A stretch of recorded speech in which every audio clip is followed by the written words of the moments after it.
तो आज का हमारा टॉपिक है मैट्रिक्स मल्टीप्लिकेशन। अब ये नाम सुनते ही शायद स्कूल के वो दिन याद आते हैं, है ना? और साथ में वो उबाऊ सा नियम जहां हम नंबर्स की ग्रिड को बस गुणा करते रहते थे। लेकिन क्या हो अगर ये सिर्फ एक बोरिंग कैलकुलेशन ना हो, बल्कि ये वो सीक्रेट हो जिसके दम पे वीडियो गेम से लेकर डेटा साइंस तक न जाने क्या क्या काम करता है। हम में से ज़्यादातर लोगों को तो बस एक प्रोसेस रटा दिया गया था कि भाई पहली रो को पहले कॉलम से मल्टीप्लाई करो, उन्हें जोड़ दो और बस आगे बढ़ते जाओ। लेकिन इसके पीछे का क्यों हमेशा एक पहेली सा बना रहा, एक ऐसी उलझन है जिससे शायद हम सब गुजरे हैं। क्या हो अगर ये नियम असल में एक गहरी और सीधी साधी कहानी बता रहे हों? क्या हो अगर ये सिर्फ नंबर्स को इधर उधर करना ना हो, बल्कि कुछ बदलना हो? आज हम उसी छिपे हुए मतलब को समझने की कोशिश करेंगे। तो चलिए, इस रहस्य को सुलझाने के लिए हमें पहले वहीं से शुरू करना होगा जिसे हम सब जानते हैं, वही थका देने वाली मैकेनिकल कैलकुलेशन। जरा अपनी यादें ताज़ा करते हैं। हम कुछ एकदम बेसिक हिसाब से शुरू करेंगे। अभी के लिए कोई मैट्रिक्स, कोई वेक्टर नहीं, सब भूल जाइए, सिर्फ और सिर्फ नंबर्स।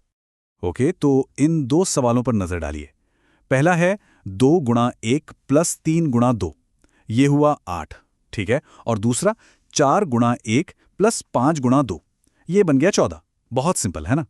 लेकिन यकीन मानिए, हमारे आज के पूरे रहस्य की चाबी इसी सिंपल सी दिखने वाली कैलकुलेशन में छुपी है। तो अब आती है सबसे मजेदार बात। ये जो हमने अभी किया ना, ये सिर्फ जोड़ घटा गुणा नहीं था, ये असल में कुछ और ही था, बस भेस बदले हुए। ये था एक ट्रांसफॉर्मेशन, एक परिवर्तन। चलिए, अब इसी चीज को एक बिल्कुल अलग एंगल से देखते हैं। सोचिए, हमारे पास एक इनपुट था, नंबर्स का एक जोड़ा 1,2। फिर हमारे पास एक, कह लीजिए, एक मशीन थी। ये मशीन असल में कुछ नहीं, बस नंबर्स की एक ग्रिड थी, जो एक तरह से इंस्ट्रक्शंस का सेट है। हमने अपने इनपुट को इस मशीन से गुजारा और हमें एक एकदम नया आउटपुट मिला, नंबर्स का जोड़ा 8,14। और दोस्तों, मैथ्स की दुनिया में बस यही है मैट्रिक्स मल्टीप्लिकेशन का असली मतलब।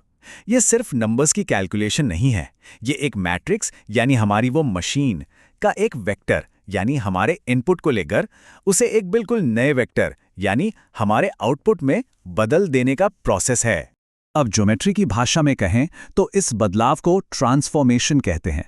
इसे ऐसे इमेजिन कीजिए, हमारा जो शुरुआती वेक्टर था ना, वो स्पेस में एक तीर की तरह है, और मैट्रिक्स यानी हमारी मशीन उस तीर के साथ कुछ भी कर सकती है। वो उसे घुमा सकती है, उसे खींचकर लंबा कर सकती है, या उसे टेढ़ा कर सकती है। मतलब उसे एक नई जगह पर एक नए रूप में पहुंचा सकती है। ओके, तो एक बात तो साफ हो गई कि एक मैट्रिक्स एक वेक्टर को बदल सकता है। लेकिन सवाल यह है कि तब क्या होगा जब हम एक के बाद एक दो ट्रांसफॉर्मेशन करें। चलिए देखते हैं कि यह कहानी आगे क्या मोड़ लेती है। ठीक है, तो हमारे पहले ट्रांसफॉर्मेशन से 1 2 बन गया था 8 14। अब हम क्या करेंगे? हम इसी नए वेक्टर 8 14 को अपना नया इनपुट मान लेंगे और इस पे एक दूसरी एकदम अलग मशीन लगाएंगे। तो हमारा नया इनपुट हुआ 8 14। हमारी दूसरी मशीन या मैट्रिक्स ये है, और जब हम वही प्रोसेस फिर से करते हैं तो हमें मिलता है हमारा फाइनल आउटपुट, वेक्टर 2 4। तो चलिए इस पूरे सफर को एक बार फिर से देख लेते हैं। हमने शुरू किया था 1 2 से, पहला ट्रांसफॉर्मेशन लगाया तो वो बना 8 14। फिर उस पर दूसरा ट्रांसफॉर्मेशन लगाया तो हमें मिला 2 4। मतलब दो अलग अलग स्टेप्स, दो अलग अलग ट्रांसफॉर्मेशंस। लेकिन देखिए, मैथ्स का तो काम ही है चीजों को आसान और एफिशिएंट बनाना।